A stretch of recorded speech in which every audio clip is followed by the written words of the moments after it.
বন্ধুসকল পুনৰবাৰ স্বাগতম জনাইছোঁ আপোনাৰ ইউটিউব চেনেল ডিএছ ইনফৰমেশ্যনলৈ। আজি এটা নতুন তথ্যৰ সৈতে আহক আমি তথ্যটোৰ বিষয়ে জানো, তাৰ বিষয়ে কেইটামান কথা উনুকিয়াই দিওঁ। যিহেতু জানে ফাঁচি দিয়াটো কোনো সাধাৰণ কথা নহয়। ইয়াৰ ফাঁচি দিয়াৰ বাবে ইয়াৰ কিছুমান বিষয় আছে, য'ত ইয়াৰ মাজত নিহিত হৈ আছে গুৰুত্বপূৰ্ণ বিষয় কিছুমান। যিদৰে ফাঁচি দিয়াৰ সময়, ফাঁচি দিয়াৰ প্ৰক্ৰিয়া, ফাঁচি দিয়াৰ ৰছীডালৰ বিষয়ে কিছু তথ্য মই আপোনালোকৰ ওচৰত দিব বিচাৰিছোঁ। সেই তথ্য মই আপোনালোকে জানক, আৰু হয়তো কিছুমানে গম পায়, হয়তো কিছুমানে গম নাপাব পাৰে। তাৰ বিষয়তে আজি কথা পাতিম। আহক আমি ভিডিঅ'টো এতিয়া আৰম্ভ কৰোঁ। কিন্তু আৰম্ভ কৰাৰ আগতে মই ইন্ট্ৰ'টো লগাই লওঁ।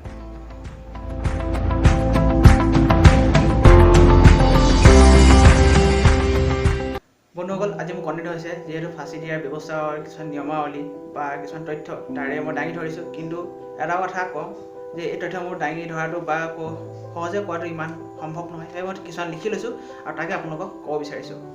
জানো হওক এতিয়া কথাখিনি। আমাৰ আইনত ফাঁচি দিয়া শাস্তি আটাইতকৈ ডাঙৰ শাস্তি হয়।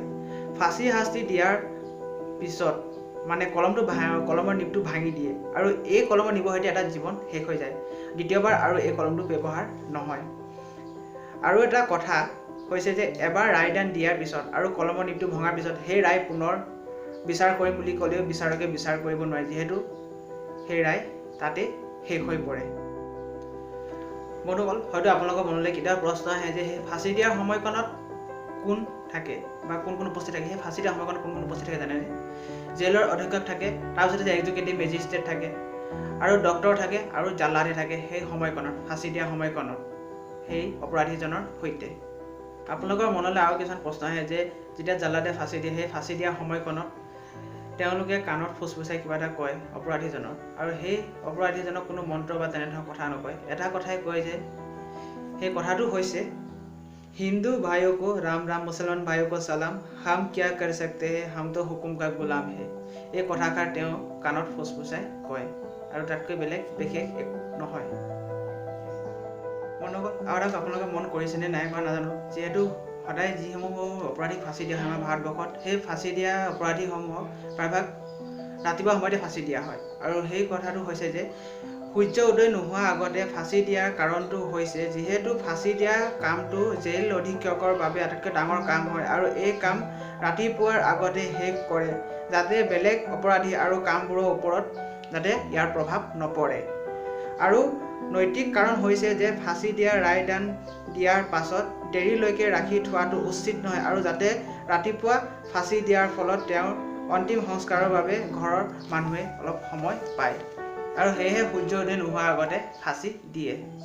আৰু এটা কথা এইটো যে ফাঁচি লোৱাৰ কিছুমান নিয়ম জড়িত হৈ থাকে, আৰু সেই নিয়মৰ ভিতৰত আৰু এটা জড়িত যে যিহেতু ফাঁচি দিয়া যোনটো অপৰাধী, সেই অপৰাধীজনৰ ইচ্ছা পূৰণ নকৰাকৈ তেওঁ ফাঁচি নিদিয়ে। আৰু সেই ইচ্ছাসমূহ খুব এনেধৰণৰ হ'ব পাৰে, তেওঁৰ প্ৰিয়জনৰ সৈতে লগ কৰিব পাৰে, কিছুমান ধৰ্মগ্ৰন্থ পঢ়িব পাৰে, তেওঁৰ ভাল কোনো খোৱা খাদ্য খাব পাৰে। তেনেসমূহ নিয়ম ইয়াত সন্নিৱিষ্ট হৈ আছে, আৰু এইদৰে তেওঁ এই ইচ্ছাসমূহ পূৰণ কৰিব পাৰে।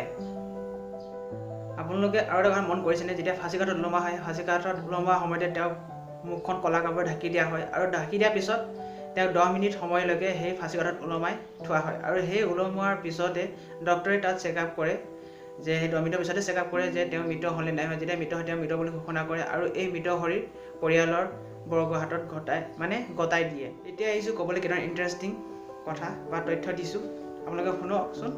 সুপ্ৰিম কোৰ্টৰ অনুসৰি কোনো লোকক মৃত্যুদণ্ড দিয়াৰ আগতে অপৰাধীৰ ঘৰৰ পৰিয়ালক 15 দিনৰ আগতে খবৰ দিব লাগিব, কাৰণ তেওঁৰ সৈতে লগ কৰিব পাৰে। তেওঁৰ সৈতে লগ কৰিব পৰাকৈ 15 দিনৰ আগতে তেওঁৰ ঘৰৰ পৰিয়ালক খবৰ দিব লাগিব। আৰু এটা ইণ্টাৰেষ্টিং কথা এইটো যে যিডাল ফাঁচিৰ বাবে ব্যৱহাৰ কৰাৰ ৰছীডাল, সেই ৰছীডাল কাৰাগাৰতে তৈয়াৰ কৰা হয়, আৰু কয়দীসকলে সেই ৰছীডাল তৈয়াৰ কৰে।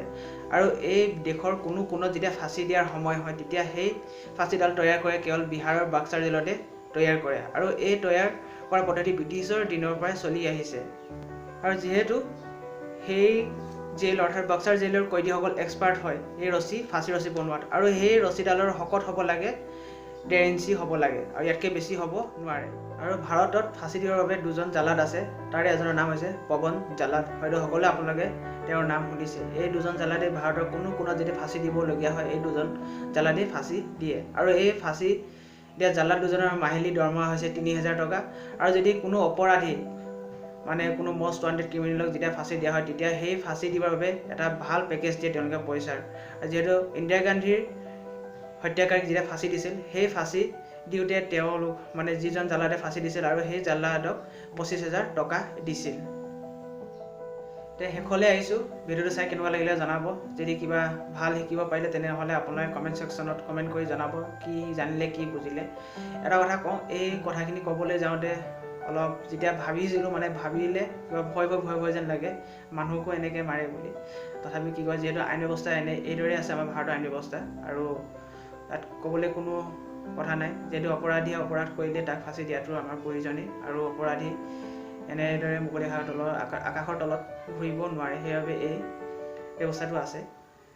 আশা কৰোঁ ভিডিঅ'টো চাই ভাল লাগিলে। যদি ভাল লাগিলে লাইক কৰিব, কমেণ্ট কৰিব, শ্বেয়াৰ কৰিব, ছাবস্ক্ৰাইব কৰিবলৈ একেবাৰে নাপাহৰিব। আজিলৈ ধন্যবাদ।